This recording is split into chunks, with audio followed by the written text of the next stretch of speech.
I think being involved in the community gives you a sense of belonging, but also and sense of self-worth as well, being able to make a valuable contribution to the community, and personal satisfaction. If that's what drives you, then I think that will help you along the way. And it helped me, you know, build my confidence as well. I wasn't initially very good at public speaking at all, and now I'm in a role, a marketing manager role, that you know, requires me to do a lot of public speaking, requires me to have a lot of engagement with people, you know, on different levels. I didn't want to be Cambodian. I was ashamed of being Cambodian at some stage. Now that I've become an adult and education has hit me, while I was interested in Cambodian culture, I guess one can never lose the culture that one has an upbringing from. I think the decision to be involved in the community is good in a sense that by being involved, you get to enhance your own identity. Number one, as Cambodian, I thought being a non-ethnic person from Cambodia and Australia, I ought to be involved in the Cambodian community. One, I want to promote my culture, I wanted to promote my background, and in that process I was hoping to learn more out of it, which I got. I first went in because of a certain reason. I wanted to apply for a scholarship from the university, and I thought that you know, if I get involved in the community, then I get more experience in terms of leaderships and stuff, and that would be really good in my resume. What I hope doesn't happen, and I can start to see happening, is our generation now starting to, I suppose, get a bit diluted, so to speak, where we start to marry white people or marry people from outside of our community, just simply because you know, there's such a small number of us over here. One of the main benefits in joining the Cambodian Youth Association for me was to really get myself a lot more involved and exposed to the Cambodian culture and tradition, and you know, joining in sort of Cambodian performances as well, and introducing that to my partner, who is actually half Australian, half Hungarian, and allowing him to be part of that. I hated Cambodia. I hated a lot of Cambodian. Pol Pot drives you to hate them. You don't kill your own people. I thought with the elimination of Pol Pot regime, I try to forget a lot of the culture. In fact, I never go back to Cambodia, only recently because of the school. I came back from Cambodia this year in April after spending 6 days. But then I change my attitude. Purely out of my own personal interest to want to learn about my culture and its traditions. Having been raised in Australia, I lost some of that since leaving Cambodia.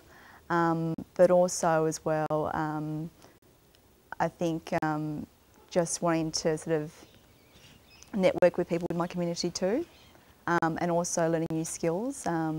It was during my high school years as well, so learning skills that would help me be successful in my career. And I find the culture beautiful, absolutely beautiful. I find the Cambodian people suffering through a lot of adversities can still smile without food.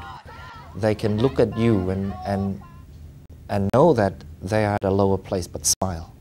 And that's something I admire a lot about the people and strength.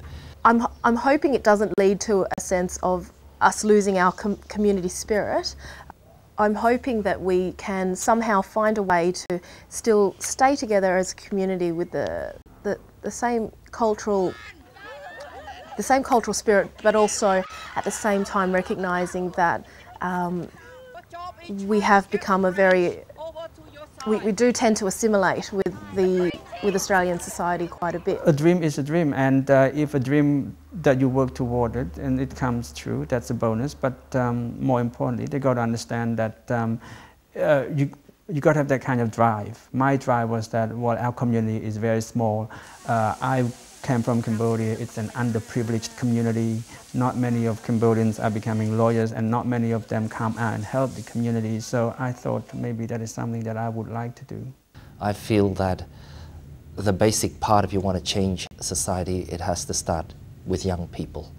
Once we start out with young people, then we can alter the ripple across the society. And that's how I ended up here. If you have the potential to be a plumber or an electrician, so be it. I mean, people have set different kind of goals and different kind of achievement in your life. But at the end of it, you got to ask yourself a question.